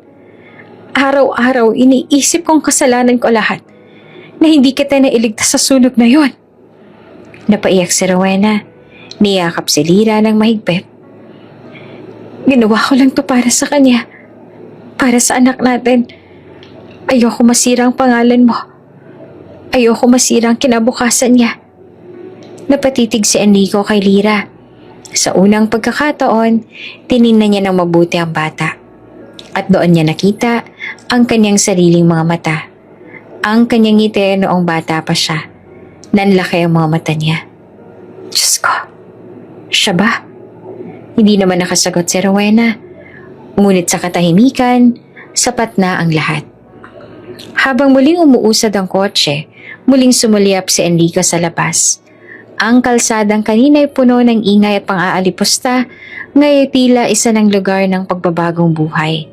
At sa kanyang isip, malinaw ang pasya. Hindi ko nahahayaang muli silang apehin. Ngayon, alam kong buhay si Rowena at may anak kami. At gagawin ko ang lahat para protektahan sila. Ilang araw matapos ang iskandalong nangyari sa kalsada, naging laman ng bulungan ng pangyayari. Ang ilang nakakita ay nag-upload ng video sa social media, ngunit mabilis na pinatahimik ng mga tao ni Enrico Villarreal. Ang mga balitang dapat sana'y sumabog ay biglang nawala. Tila sinapawan ng impluwensya at kapangyarihan ng bilyonaryo. Sa isang maliit na inuupahang kwarto sa isang tagong eskinita, nakaupo si Rowena habang nakatingin sa anak niyang si Lira. na masaya namang naglalaro ng papel na manika. Sa kabila ng kahirapan, ramdam niya ang gaan ng dibdib dahil sa unang pagkakataon, muling nakita siya ni Enrico. Ngunit kasabay ng saya ay takot. Paano kung malaman ng kanyang ina, si Doña Gracia, at paano kung masangkot si Enrico sa gulo? Habang iniisip niya ang lahat ng ito ay may kumatok 3 beses. Maingat, halos pabulong, agad siyang nataranta. "Sino yan?" tanong niya at mahigpit na niyakap si Lira. "Rowena, ako ito." Nanlaki ang kanyang mga mata. Kilalang kilala niya ang tingin. Binuksan niya ang pinto. At doon nakita si Enrico. Nakasuot ng simpleng jacket at cap para hindi makilala ng mga tao. "Enrico," mahina niyang sambit. Halong gulat at kaba. Pumasok naman agad ang lalaki. Sinigurong walang makakakita. At nang pagkapasok niya parang bumalik ang lahat ng alaala. Magkalapit sila sa iisang silid, tulad ng dati. Ngunit ngayong gabi, ibang-iba ang kanilang mundo. Ang isa ay bilyonaryo, ang isa naman nagtitinda ng bagoong. "Bakit ka pumunta rito?" tanong ni Rowena, pinipigilan ng sarili na hindi maluha. "Dahil hindi ko kaya hindi kayo makita," sagot pa ni Enrico, mariin ang boses. "Akala ko matagal ka nang patay, at ngayong alam kong buhay ka, hindi ko hahayaang muli kang mawala." Lumapit siya kay Lira at marahang lumuhod. Tinitigan niya ang bata, na noon ay nakatingin din sa kanya na puno ng pagtataka. "Anak," mahina niyang bulong, ngunit naputol kaagad. Hindi pa siya sigurado kung paano sisimulan, kaya ngumiti na lamang siya. "Kamusta ka?" Umiling si Lira, kumapit sa kamay ng ina. "Nanay, sino po siya?" Nagulat si Rowena, hindi agad makasagot, ngunit mabilis na nag-isip. "Siya, kaibigan ni nanay." Mas lalong napakagat-labi si Enrico. "Kaibigan?" Totoo, pero alam niyang higit pa roon ang dapat niyang sabihin. Ngunit pinili niyang manahimik, hindi pa ito ang tamang oras. Sa mga sumunod na araw, naging lihim ang kanilang mga pagkikita. Tuwing gabi, pagkatapos sa mga meeting at events, palihim na bumababa si Enrico mula sa kanyang mamahaling kotse.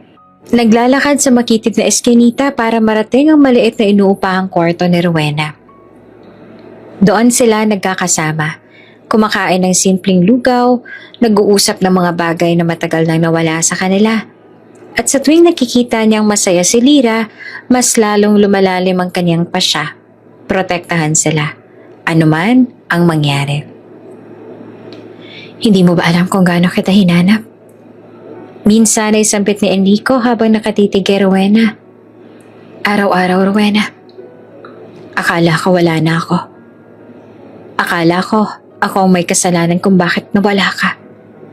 Napaluha naman si Rowena.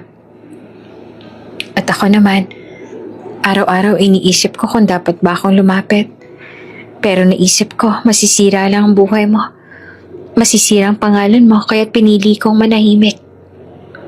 "Hindi ko na inaalintana ang pangalan ko," mariing sagot ni Enrico. "Ang mahalaga ngayon, buhay ka. At may anak tayo." Napatitig si Rowena, nanginginig ang labi. "Huwag mo sanang ipagsabi, Enrico. Kung malaman man ng ina mo, baka lalo kaming magdusa. Ayaw ko madamay si Lira." Hinawakan ni Enrico ang kanyang kamay. Hindi ko kayo pababayaan. Kahit anong mangyari, pupuntahan ko kayo. Lihim man, wala akong pakialam. Basta't alam kong ligtas kayo." Ngunit habang mas tumatagal ang kanilang mga lihim na pagkikita, mas lalong lumalalim ang koneksyon. May mga sandaling napapatingin sila sa isa't isa. Tahimik ngunit puno ng damdamin. May mga oras na halos magsalubong ang kanilang mga labi. Ngunit mabilis ding lumalayo na para bang may mga pader na humahadlang. Ang kasalukuyang pamilya ni Enrico. Isang gabi matapos silang kumain ng lugaw, hinatid siya ni Rowena palabas ng pinto. Nagtagpo ang kanilang mga mata at sa unang pagkakataon, naglakas loob si Enrico. "Rowena, kahit anong sabihin nila, ikaw pa rin. Napalunok si Rowena, pinipigil ang damdamin. Enrico, wag. May asawa ka na. May anak ka na. Hindi na natin pwedeng balikan ang nakaraan. Ngunit sa loob ng kanyang puso, alam niyang hindi ganoon yun kasimple. Dahil sa bawat sulyap, sa bawat hawak ng kamay, muli siyang bumabalik sa lalaking minahal niya ng lubos. Samantala, sa kabilang dako naman ng mansyon ng Villarreal, napansin ni Eliza na madalas late umuwi si Enrico. Honey, lagi ka na lang may overtime. Tanong nito isang gabi habang inaayos ang kama. May bago ka bang project? Tumango si Enrico. Umiwas ng tingin. Yes, maraming inaasikaso. Ngumiti naman si Eliza. Ngunit sa kanyang puso may umuusbong na alinlangan. At sa bawat gabing dumadaan, habang patuloy na lihim ang kanilang mga pagkikita, hindi maiwasang magtanong si Rowena sa sarili. Hanggang kailan nila kayang itago ang katotohanan? Hanggang kailan magiging lihim ang kanilang muling pagkikita? Muling bumisita si Enrico sa maliit na inuupahan ni Rowena at Lyra. Katulad ng mga nagdaang gabi, nakasuot siya ng simpleng jacket at cap para hindi siya makalala. Sa tuwing papasok siya sa makipot na eskinita, palagi siyang binabalot ng kakaibang kaba.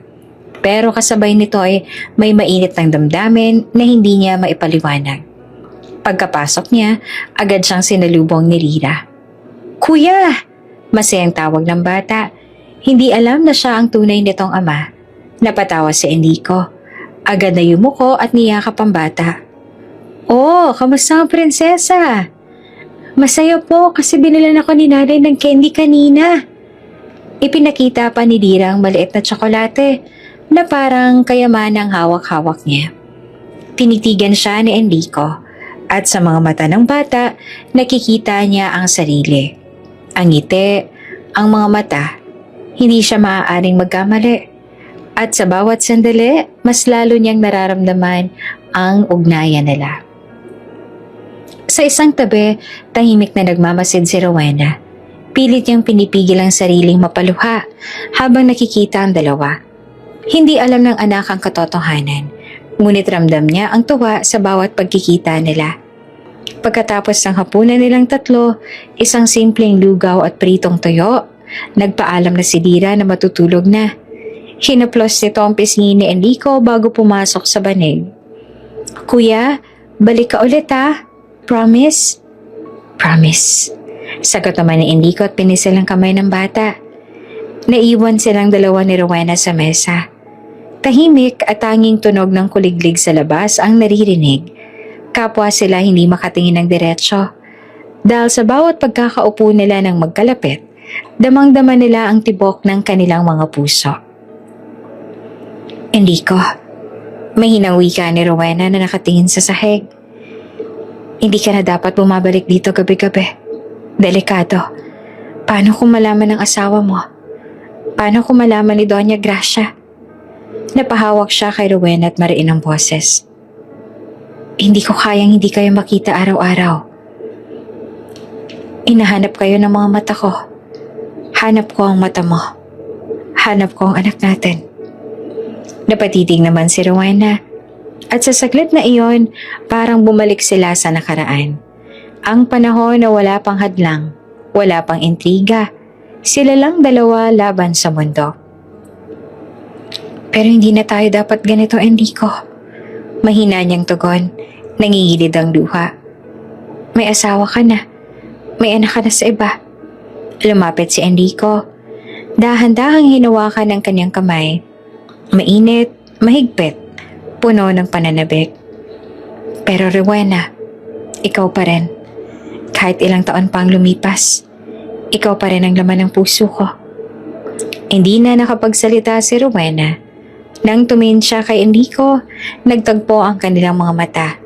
At para silang hinihila ng isang puwesang hindi nila kayang pigilan.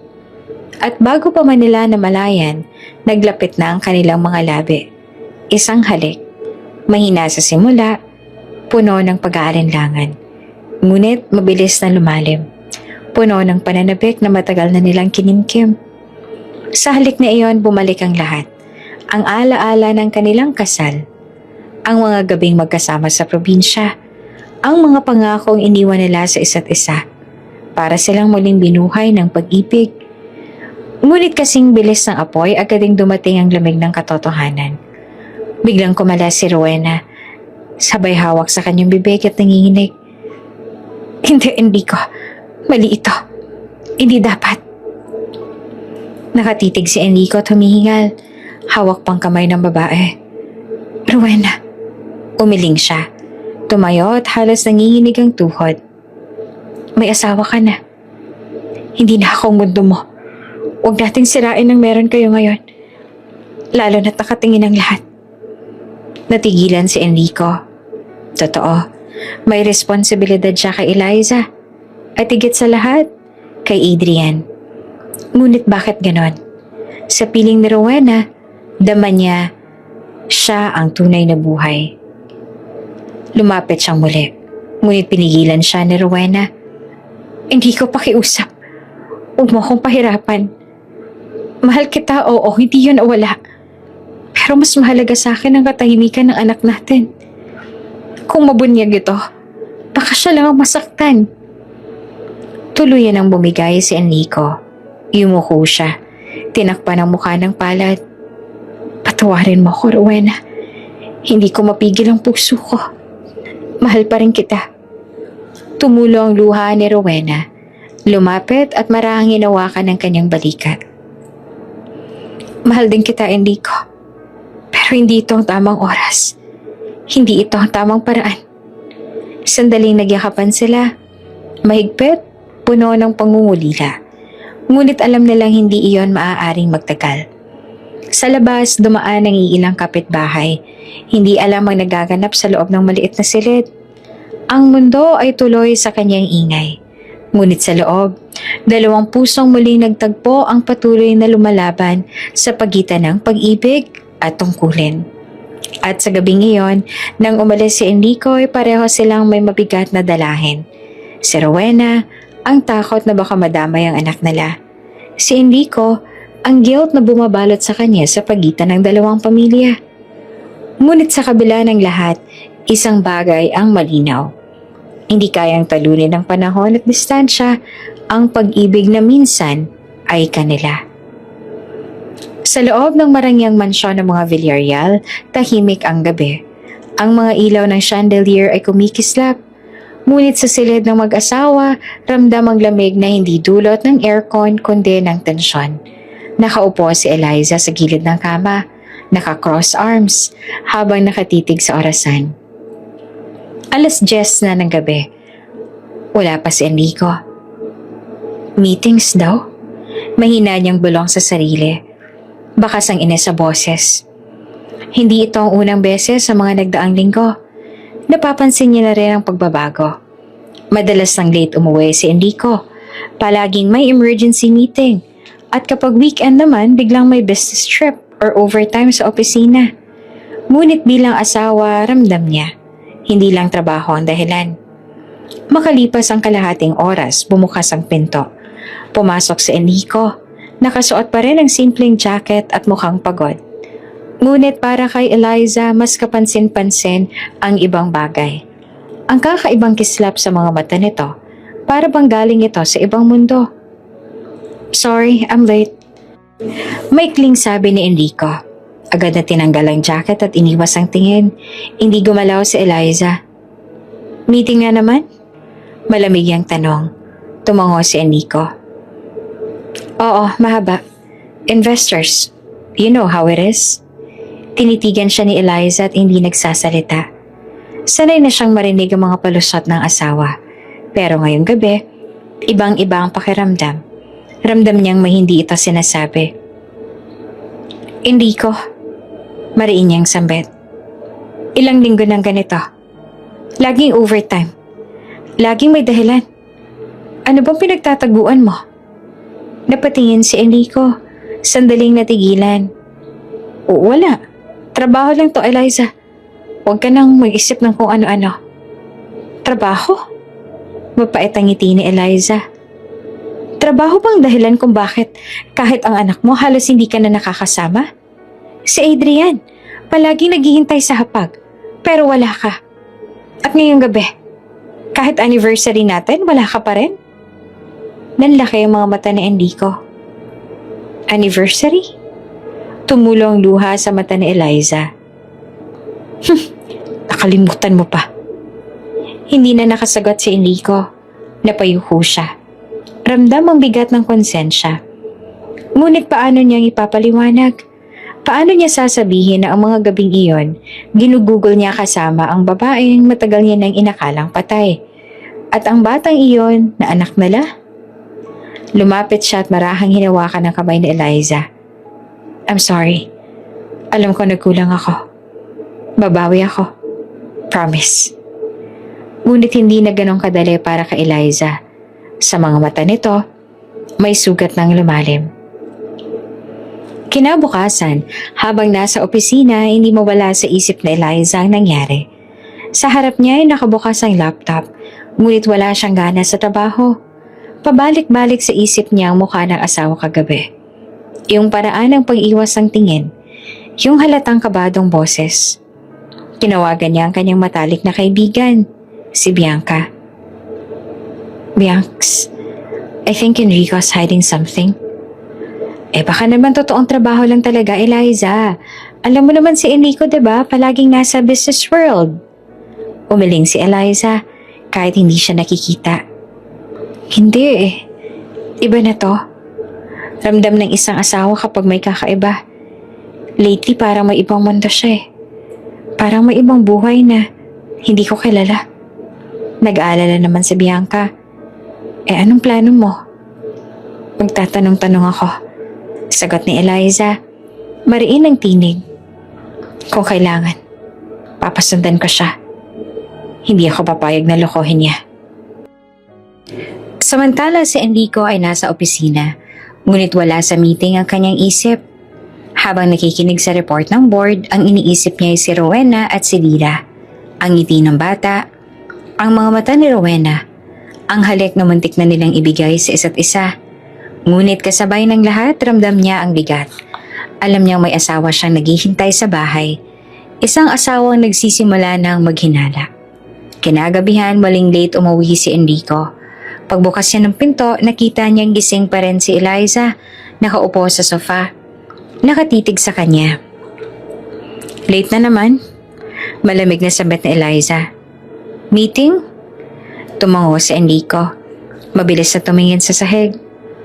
Oo. Ngunit hindi naniwala si Eliza. May naglalaban sa kanyang dibdib. Ang tiwala at ang hinala. At habang pinagmamasdan niya ang kanyang asawa, mas lalo niyang nakikita ang ebidensya. Sa mga sumunod na araw, mas lumalim ang hinala ni Eliza. Kapag weekend, umaalis si Enrico nang wala malang pasabi kung saan pupunta. Kapag gabi, palaging may excuse. Hanggang sa isang gabi, habang hawak niya ang cellphone ni Enrico na naiwan sa mesa, may napansin siyang kakaibang mensahe mula sa assistant nito. Boss, doon po ba ulit kayo pupunta sa Escanita mamaya? Nanlamig si Eliza. Escanita? Bulong niya na puno ng pagtataka. At sa sandaling iyon, tuluyan ang nabuo ang hinala sa kanyang puso. Hindi na siya mapakali hanggat hindi niya nalalaman ang katotohanan. Tahimik ang gabi sa mansyon ng mga Villarreal, ngunit hindi mapakali si Eliza. Paulit-ulit niyang binabalikan ang mensaheng nabasa niya sa telepono ni Enrico. Boss, doon po ba ulit kayo pupunta sa Escanita mamaya? Hindi iyon basta-bastang meeting at lalong hindi iyon bagay sa isang bilyonaryo. Bakit pupunta si Enrico sa isang Escanita? Kinabukasan habang nag-aalmusal sila, nakaupo si Enrico na tila walang iniisip. Ngunit si Eliza, tahimik naman na kamasit. Sa loob niya may desisyon na siyang ginawa. Kung hindi niya sasabihin ng totoo, ako ang hahanap ng sagot. Ilang araw ang lumipas at muli na namang sinabi ni Enrico na may late night meeting. Huwag ka na maghintay, Eliza. Baka gabihin ako. Tumango naman si Eliza pero sa loob niya, kumulo ang damdamin.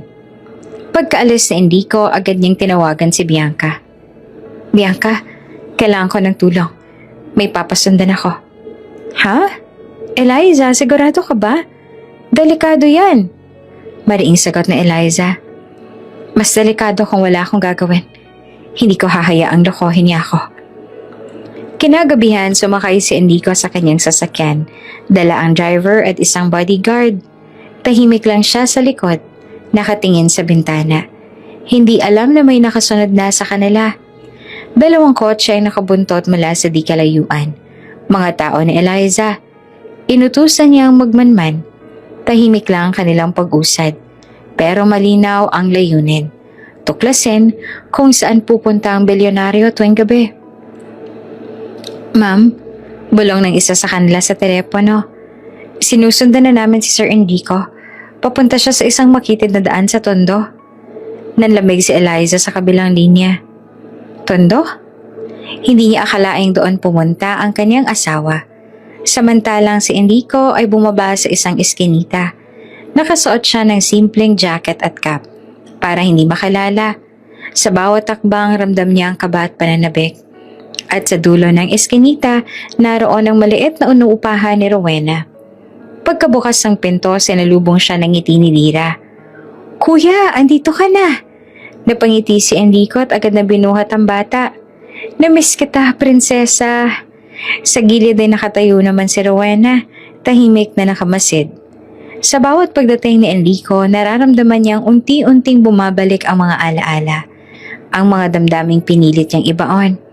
Ngunit kasabay nito, naroon ang takot dahil alam niyang hindi na nila ito kayang itago habang buhay. Sa malayo, nakamasid ang 2 taong inutusan ni Eliza. Nakapark sila sa isang gilid gamit ang binoculars. Bossing, totoo nga, may pinupuntahan siyang babae dito at may bata pa. Kinuhanan nila ng litrato si Enrico habang yakap si Lyra.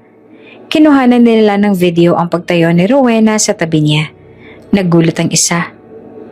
Parang pamilya sila. Kinabukasan nakaupo si Eliza sa kanyang silid. Hawak ang envelope na ibinigay ng kanyang mga tauhan. Mabigat ang kanyang dibdib habang isa-isang tinitingnan ng mga litrato. Naroon si Enrico, nakangiting buhat si Lyra. Naroon si Rowena, nakatingin sa kanya na parang asawa at ina. At sa bawat larawan, malinaw ang katotohanan. May tinatagong pamilya ang kaniyang asawa. Nanginginig ang kamay ni Eliza habang pinagmamasa ng mga larawan. Hindi niya makilala ang babae agad, ngunit halatang malapit ito kay Enrico. At ang bata, ang paraan ng pagkakahawak ni Enrico rito, ang ngiti, parang hindi yan simpleng pakikitungo lamang. Diyos ko, bulong niya. Tumulo ang luha sa kanyang pisngi. Ano tong ginagawa mo sa amin, Enrico? Dumating si Bianca kinagabihan at agad siyang sinalubong ng luhaang si Eliza. Eliza, ano nangyari? Hindi na siya nagsalita. Ipinakita niya ang mga litrato. Isa-isang tiningnan ni Bianca at napasinghap. Eliza, may ibang pamilya nga siya. Halos mabasag ang puso ni Eliza sa narinig. Akala ko ako ng mundo niya. Akala ko akong pinili niya. Pero bakit ganito? Niyakap siya ni Bianca. Pero wala itong salitang makakapagpagaan ng bigat sa dibdib ni Eliza. Samantala, hindi pa rin alam ni Enrico na tuluyan ng mababasag ang mundo ng kanyang asawa. Patuloy pa rin siyang bumibisita kay Rowena at Lyra. Hindi inaalintana ang panganib. Ngunit sa likod ng lahat, may paparating na unos. Isang asawa na handang lumaban para sa katotohanan. Tahimik ang gabi sa mansyon ng mga Villarreal, ngunit sa loob ng silid, parang may bagyong hindi kayang pigilan. Nakaupo si Eliza sa gilid ng kama, hawak ang envelope ng mga litrato, mga ebidensya ng pagtataksil na ayaw niyang paniwalaan, ngunit malinaw na nakikita ng kanyang mga mata. Pagdating ni Enrico, agad niyang napansin ang kakaibang titig ng asawa. Nakaupo ito, namumugto ang mata, at sa tabi niya, nakakalat ang mga larawan. Nanlamig siya. Eliza, mahina niyang sampit pero walang kasunod na salita. Tumayo si Eliza, nanginginig, at isa-isang itinaas ang mga litrato. Ano to, Enrico? Sinong babaeng to? At bakit yakap-yakap mo ang batang yan na parang sarili mong anak? Hindi agad nakasagot si Enrico. Parang tinutusok ng libo-libong karayom ang kanyang dibdib. Hindi niya inasahan na ganitong kabilis madidiscover ang lahat. Eliza, please makinig ka muna. Ani at nanginginig ang tinig. Ngunit hindi nakinig si Eliza. Tumulo ang luha nito habang nanginginig ang mga kamay. Pinagkatiwalaan kita, Enrico. Pinili kita. Pinuhos kong lahat sa'yo. At ito ang kapalit. May pamilya ka pala sa likod ko. Lumapit si Enrico. Pilit na inaabot ang mga kamay niya. Hindi to ganon, Eliza. Hindi ka sinasadya. Hindi ko ito plenano. Hindi mo sinasadya? Mariing ulit na Eliza. Humahagulhol. Paano mo nasasabing hindi mo sinasadya kung gabi-gabi kang nawawala? Kung linggo-linggo kang may dahilan? At ngayon may ebidensya na, oh. Diyos ko, Enrico. Anong kasalanan ko para pagtaksilan mo ko? Napaluhod si Enrico sa harap niya. Hawak ang kanyang kamay. Eliza, patawarin mo ko. Oo. May tinataguan akong totoo. Pero hindi dahil gusto kitang saktan. At hindi dahil hindi kita mahal. Natakot lang ako. Umiling si Eliza. Hindi siya makapaniwala. Natakot? Anong tinatago mo? Sino ba talagang babaeng yon? Huminga ng malalim si Enrico. At sa unang pagkakataon, binuksan niya ang lahat ng katotohanan. Siya si Rowena. Ang una kong asawa. Nanlaki ang mga mata ni Eliza. Ano? Pero sabi mo patay na siya. Yun ang akala ko. Sagot ni Enrico na mangiyak-ngiyak.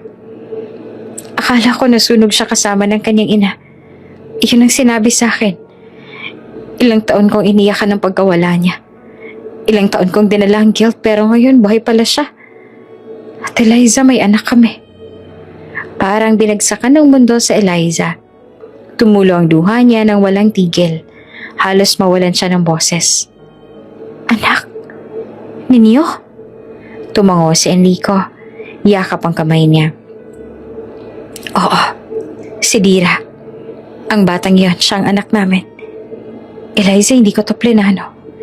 Hindi ko alam na buhay sila hanggang sa nakita ko silang muli. At mula noon, hindi ko na kayang iwan sila ulit. Nanginginig si Eliza. Humagulhol ng malakas. Enrico, bakit ngayon mo lang sinabi? Bakit hindi ka nagtiwala sa akin? Natatakot ako. Sagot naman ni Enrico na halos pabulong. Natakot ako mawala ka. Natakot ako masira ang pamilyang pinuon natin. At higit sa lahat, natakot ako sa reaksyon ni Mama. Alam mo kung gano'ng kalupit si Doña Gracia. Hindi niya tatanggapin si Rowena, lalo ng anak namin. Kaya pinili kong itago. Pero Eliza, wala akong intensyon na saktan ka. Umiling si Eliza. Hinahabol ang hinga sa pag-iyak. Ang sakit, Enrico. Sobra. Parang pinunit ang puso ko. Pero, saglit siyang napahinto. Tumitig sa asawa at sa kabila ng sugat nandoon pa rin ang pag-ibig. Mahal kita. At dahil mahal kita, pipiliin kong intindihin ka. Nagulat si Enrico at hindi makapaniwala. Eliza, hindi ko sinasabing madali itong tanggapin. Dagdag na Eliza na umiiyak pa rin. Hindi ko kayang burahin agad ang sakit. Pero kung totoo ang lahat ng sinabi mo, kung mahal mo pa rin ako at ang pamilya natin, lalabanan ko ang sakit. Lalabanan ko ang hinahanap. Kasi ikaw ang pinili ko. Sa sobrang bigat ng emosyon, niyakap siya ni Enrico. Pareho silang humagulgol. Mahigpit ang yakap na parang ayaw nang bumitaw. Patawarin mo ako, Eliza. Paulit-ulit na sabit ni Enrico. Hindi ko nahahayaang masaktan ka ulit. At sana totoo lahat ang sinabi mo, Enrico. Sagot ni Eliza na halos pabulong. Kasi hindi ko nakakayanin ng masaktan pang muli. Sa gabing yon, mag-asawa silang nagyakapan. Parehong umiyak. Si Enrico ay dahil sa guilt, si Eliza ay dahil sa sakit at pag-ibig na ayaw niya namang pakawalan. Ngunit sa likod ng yakap na iyon, nananatili ang isang katotohanan. Merong Rowena at merong Lyra, at hindi na ito matatago habang buhay. Sa kabila ng mga luha ang pagtanggap ni na Eliza kay Enrico, may sikreto siyang pilit tinatago. Sa bawat araw na lumilipas, lalo niyang naramdaman ang unti-unting panghihina ng kanyang katawan.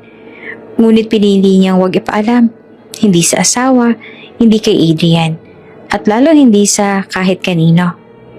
Isang umaga, habang nakaupo siya sa bintana ng kanilang silid, tahimik niyang tinitingnan ang mga dahon na huhulog sa hardin. May hawak siyang maliit na bote ng gamot, pilit na nilulunok ang mapait na tableta. Nang dumating si Enrico, agad niya itong tinago sa bulsa ng kanyang besida.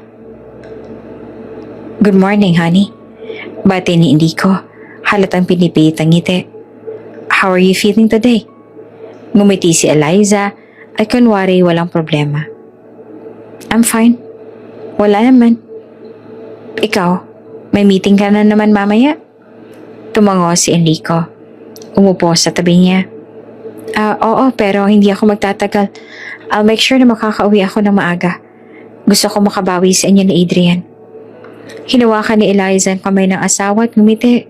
Kahit sa loob-loob niya ay may mabigat na kirot. Kailan kaya ang tamang oras para sabihin sa kanya ang totoo? Sa ospital, ilang araw bago iyon, nakatanggap si Eliza ng resulta ng kanyang medical tests. Nakaupo siya sa harap ng doktor. Nanginginig ang mga kamay. "Mrs. Villarreal?" sabi ng doktor sa seryosong mukha. "I'm afraid the results are not good. Meron kang ovarian cancer. Stage 3. Parang nabingi si Eliza. Ang buhok sa silid ay kumerot at halos mawalan siya ng hininga. Cancer? Tumango ang doktor, bakas ang awa sa mata. Oo, pero huwag kang mawalan ng pag-asa. May mga treatments pa naman tayong pwedeng gawin. Chemotherapy, radiation, pero kailangan mo ng suporta, lalo na ng pamilya mo. Napaluha si Eliza, ngunit pa rin siyang humiling. Hindi pwede. Hindi pwedeng malaman nila, lalo na si Enrico.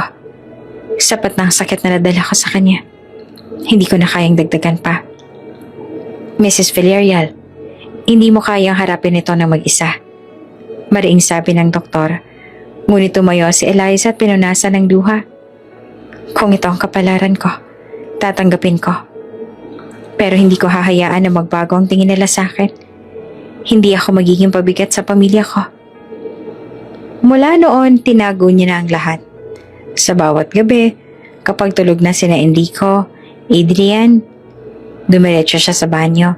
Sinusuka ang mga tabletang mahirap lunukin. Umiiyak sa bawat umaga.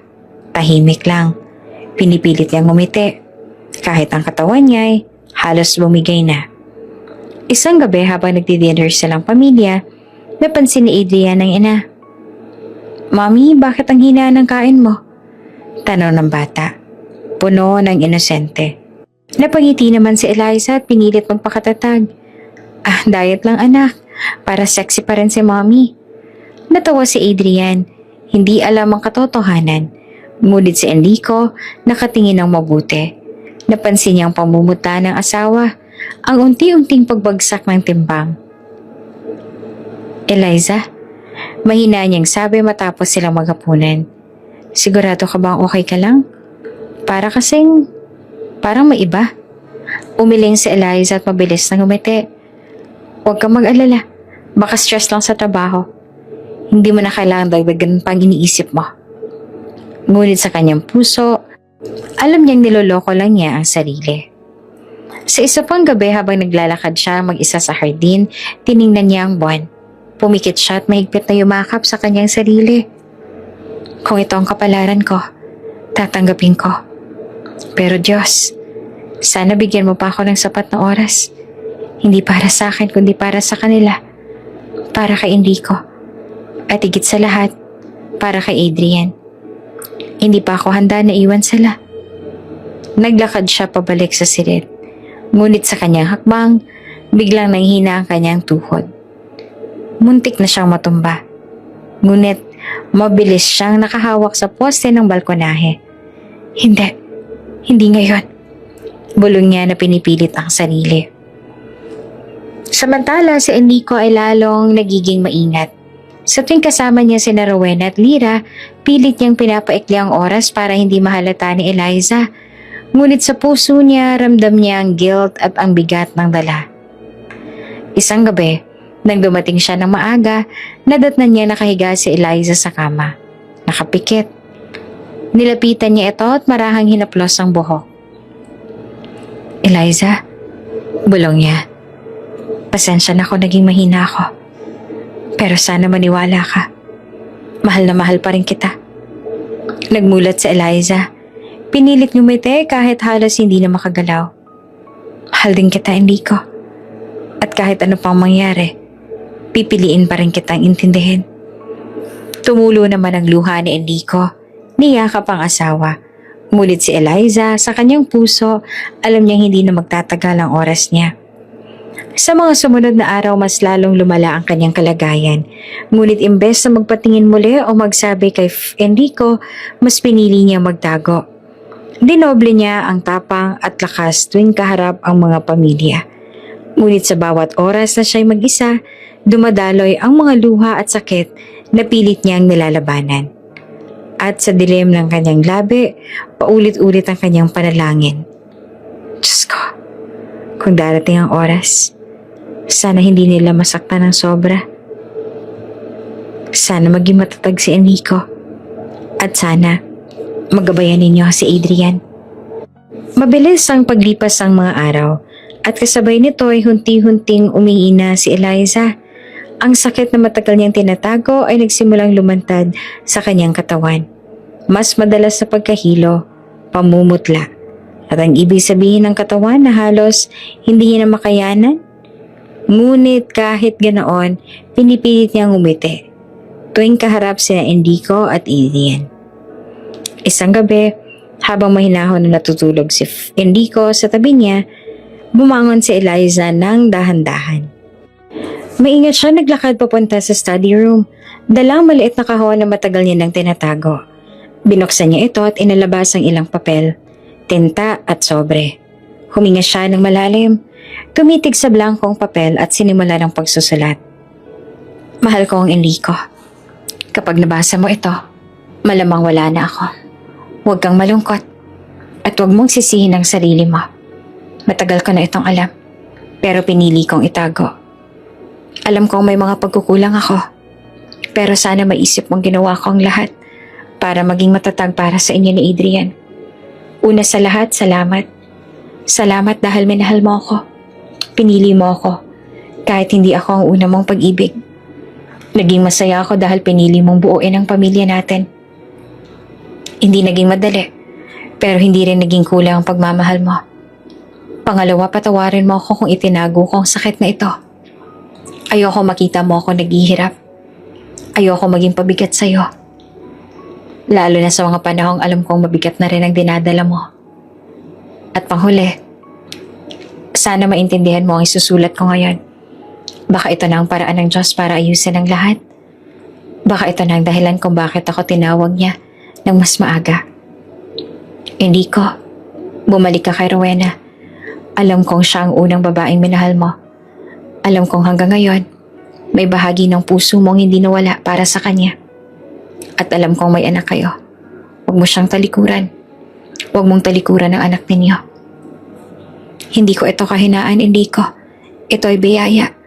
Baka ako'y ginawang daan ng Diyos para hindi mo tuluyang kalimutan ang unang minahal mo. Baka ako ang naging tulay para balang araw, muling buuin mo ang pamilya na para sa'yo talaga.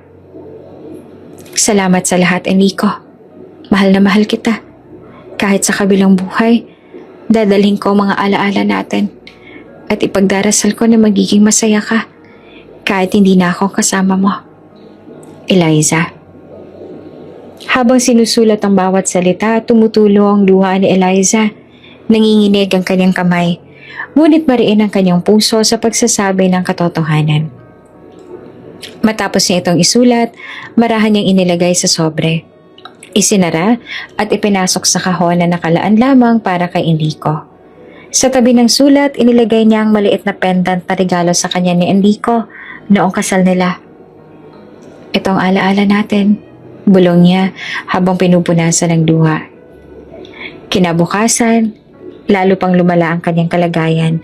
Halos hindi na siya makatayo at si Enrico naman laging nasa tabi niya, hawak ang kanyang kamay.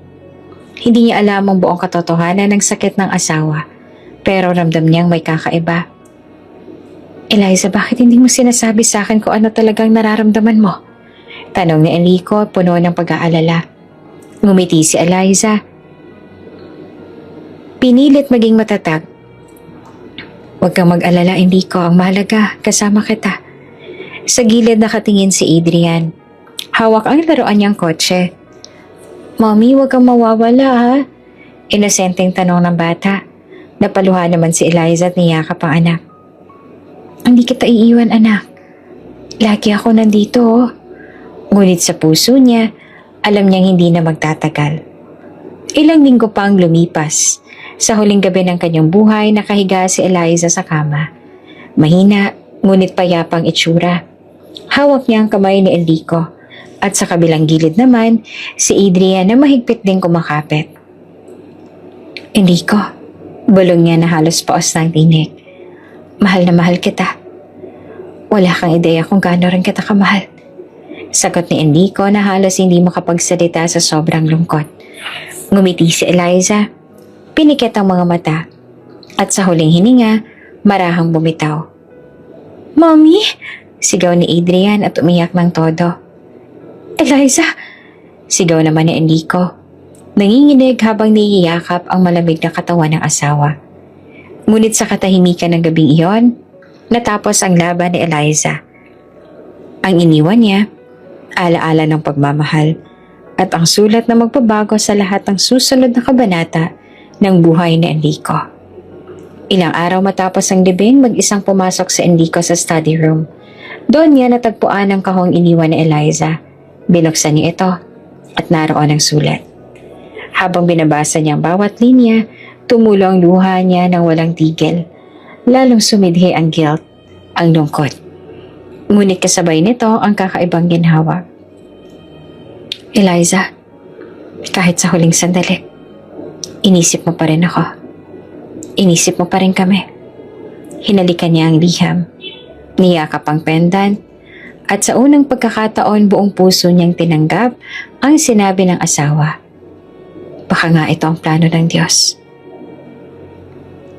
3 taon ang lumipas mula nang pumanaw si Eliza. Sa panahong iyon, naging abala si Enrico sa pagpapalaki kay Adrian at sa pamamahala ng kanilang negosyo. Ngunit sa bawat gabing mag-isa, lagi niyang binabalikan ang sulat ng kanyang yumaong asawa. Ang paalala na baka ang plano ng Diyos ay ibalik siya sa una niyang minahal. Ngayon, isang espesyal na araw, graduation ni Lyra. Nasa entablado si Lyra, nakasuot ng toga at medalya. Sa gilid ay halos mapaiyak si Rowena habang pinagmamasdan ng anak. Sa likod ng bulwagan, tahimik na pumasok si Enrico. Nakasimple lang, walang bodyguards, walang yabang. Nang tawagin si Lyra para tanggapin ang medalya, nagtagpo ang kanilang mga mata ni Enrico. Sandaling tila huminto ang oras. Si Rowena napatigil. Si Enrico hindi makapagsalita.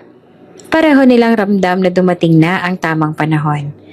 Matapos ang seremonya, masayang yumakap si Lyra sa kanyang ina. Nanay, top of the class ako. Tumulo naman ang luha ni Rowena. Oo nga anak, ang galing mo. Bigla namang lumapit si Enrico at napansin siya ni Lyra. Papa! Sigaw ng bata. Tumakbo ito at yumakap ng mahigpit. Halos mapaiyak naman si Enrico. Congratulations, prinsesa ko. Ang galing-galing mo. Ngunit dumating din si Adrian, kasama ang kanyang yaya. Inosente ay nagsalita. Papa, bakit hindi mo pa ako pinapakilala? Napatigil si Enrico. Naramdaman niya ang bigat ng sandali, pero ito na ang tamang oras. Hinawakan niya ang balikat ni Adrian at nilapit kay Lyra. Lyra anak, gusto ko makilala mong kapatid mo, Si Adrian. Nanlaki ang mga mata ni Lyra. Kapatid? Tumango si Rowena. Mahigpit na hawak ang kamay ng anak. Oo anak. Siya si Adrian. Anak din ng papa mo. Tahimik si Lyra. Ngunit bago pa siya makapagsalita, ngumiti si Adrian at iniabot ang kamay niya. Hi Ate Lyra, pwede ba tayong maging friends?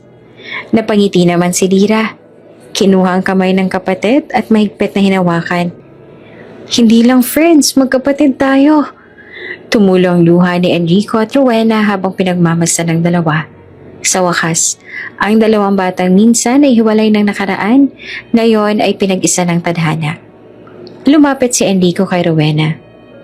Alam kong hindi madali. Alam kong may sugat pa. Pero Rowena, hayaan mong buuin natin ito. Hindi para sa atin lang, kundi para sa kanila. Matagal na tumitig si Rowena. May luha sa mata pero may ngiti rin. Matagal kong itinuro kay Lyra na hindi lahat ng pagmamahal ay tungkol sa pagiging magkasama. Pero ngayon nakikita ako sila. Baka nga panahon na. Hinawakan ni Enrico ang kamay niya. Hindi ko hinihingi na bumalik. Agad tayo sa dati. Pero gusto ko magsimula ulit. Dahan-dahan. Mas totoo. Mas matatag. At sa unang pagkakataon matapos ang mahabang panahon, muling nagtagpo ang kanilang mga kamay.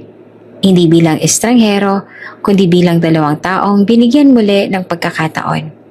Si Lyra ay sumigaw. Papa, Mama, Bunso, buo na tayo. At sa tawanan ng dalawang bata, natagpuan ni Enrico at Rowena ang kasagutan.